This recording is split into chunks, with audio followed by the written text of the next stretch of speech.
ایک دفعہ کا ذکر ہے، ایک خوبصورت ریاست میں ایک بادشاہ رہتا تھا جس کی 12 بیٹیاں تھیں۔ یہ سب شہزادیاں نہایت حسین اور نیک دل تھیں۔ ان کے نام سارا، زارا، نور، ہور، لابا، اربا، فریال، رابعہ، ماہین، شائستہ، مریم اور جویریہ تھے۔ سب شہزادیاں اپنی اپنی خاصیتوں میں کمال رکھتی تھیں، لیکن ان کی سب سے بڑی خوبی یہ تھی کہ وہ ایک دوسرے سے بہت محبت کرتی تھیں۔ ان کا محل بہت بڑا اور شاندار تھا، لیکن اس میں ایک بات عجیب تھی۔ ہر رات جب شہزادیاں سونے جاتیں، ان کے جوتے صبح کو بوسیدہ حالت میں ملتے۔ یہ بات بادشاہ کے لیے ایک بڑی پریشانی بن چکی تھی۔ اس نے اپنی تمام کوششیں کی تاکہ پتہ چلے کہ آخر ہر رات شہزادیوں کے جوتے کیسے بوسیدہ ہو جاتے ہیں، مگر اسے کچھ سمجھ نہ آیا۔ بادشاہ نے اعلان کیا کہ جو شخص یہ راز معلوم کرے گا اسے بڑی انعامات ملیں گی اور وہ شہزادیوں میں سے کسی ایک سے شادی بھی کر سکے گا۔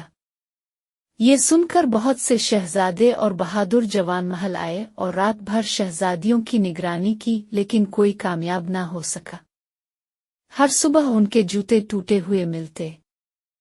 ایک دن ایک غریب سپاہی جس کا نام حسان تھا بادشاہ کے دربار میں آیا اور اس نے یہ چیلنج قبول کیا۔ اس نے کہا، بادشاہ سلامت، میں آپ کی 12 شہزادیوں کا یہ راز معلوم کرنے کی کوشش کروں گا۔ بادشاہ نے اسے محل میں رہنے کی اجازت دی اور کہا، لیکن یاد رکھنا اگر تم ناکام ہوئے تو تمہیں سخت سزا دی جائے گی۔ حسان درباری جادوگر کے پاس گیا تاکہ اس سے مشورہ لے سکے۔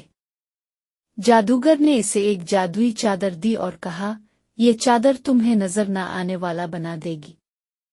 جب تم رات کو شہزادیوں کے کمرے میں جاؤ گے تو اسے اوڑھ لینا اور خاموشی سے ان کا پیچھا کرنا۔ رات آئی اور حسان نے چادر اوڑھی اور شہزادیوں کے کمرے میں چپکے سے چلا گیا۔ جیسے ہی سب شہزادیاں سونے کے لیے اپنے بستروں پر لیٹ گئیں، حسان نے دیکھا کہ وہ کوئی خفیہ اشارے کر رہی ہے۔ اچانک ان کے بستر ہلنے لگے اور ایک چھپے ہوئے دروازے سے نیچے ایک سیڑھی نمودار ہوئی۔ شہزادیاں ایک ایک نیچے پہنچ کر حسان حیران رہ گیا۔ وہ ایک جادوئی باغ میں پہنچے تھے جہاں ہر درخت کے پتے چاندی اور سونے کے تھے۔ باغ کے بیچ میں ایک شاندار جھیل تھی اور جھیل کے کنارے سنہری کشتیوں کا ایک بیڑا کھڑا تھا۔ ہر شہزادی نے ایک کشتی میں سوار ہو کر جھیل کے دوسری طرف جانا شروع کیا اور حسان بھی خاموشی سے ایک کشتی میں چھپ کر ان کے ساتھ ہو لیا۔ جب وہ جھیل کے پار پہنچے تو انہوں نے ایک عظیم الشان محل دیکھا جو چمکدار ہیروں اور جواہرات سے بنا تھا۔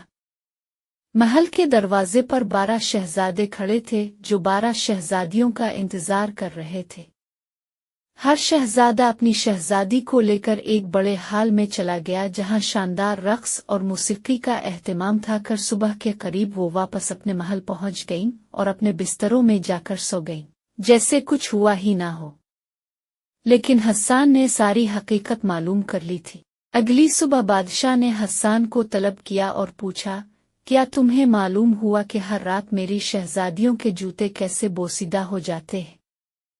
حسان نے بادشاہ کو سارا ماجرا بتایا کہ کس طرح شہزادیاں ایک جادوئی دنیا میں جاتی ہیں اور رات بھر رقص کرتی ہیں، جس کی وجہ سے ان کے جوتے خراب ہو جاتے ہیں۔ بادشاہ یہ سن کر حیران رہ گیا، لیکن وہ بہت خوش بھی ہوا کہ آخرکار اس مسئلے کا حل نکل آیا۔ اس نے حسان کو انعامات سے نوازا اور اس کی بہادری کی تعریف کی۔ بادشاہ نے اپنے وعدے کے مطابق حسان کو ایک شہزادی سے شادی کرنے کی اجازت دی۔ حسان نے سارا شہزادی کو چنا کیونکہ وہ سب سے زیادہ نیک دل تھی۔ اس کے بعد شہزادیاں دوبارہ کبھی جادوئی دنیا میں نہیں گئیں اور انہوں نے اپنی زندگی محل میں خوشی اور امن کے ساتھ بسر کی۔